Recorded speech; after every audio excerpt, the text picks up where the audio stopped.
Hi fellas, if you're into sports cars or driving the US or Canada or even the UK, you may recognise what these things are.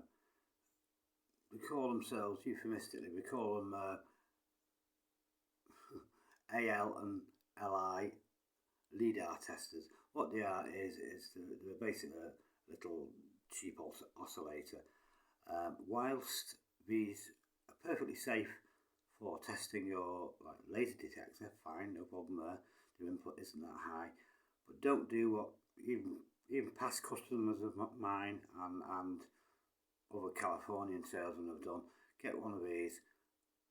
It might not necessarily be one of these models. Get one of these, hold it right near your head, start pressing the button, and inevitably your defense mechanism will trigger.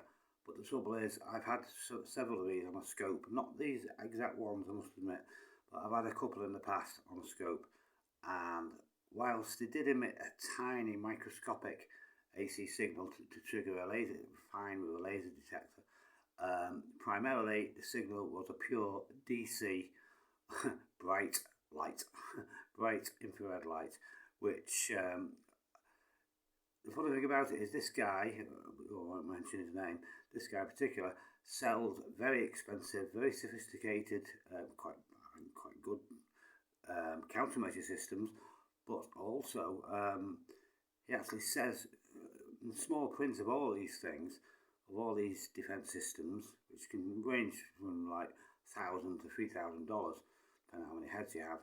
It specifically says in the instructions you're not allowed to test them because you can't test them safely. The only way you can test them safely is if you own a couple of LIDAR guns. Then you can test them safely from 400 or 500 yards as designed. But even these two devices, I've no idea if they're going to be quite safe with a laser defense system, or if they're just going to burn heads to hell.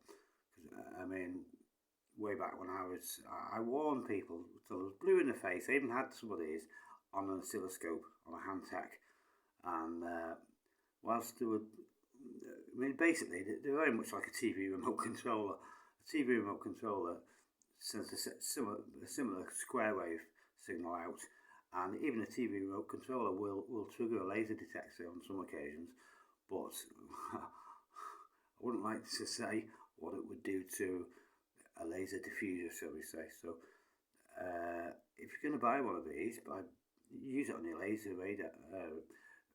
laser detector, fine. Your dash detector, that's fine. It shouldn't do any harm at all. But don't, for heaven's sake, don't ever use them on a laser diffuser system, a defense system.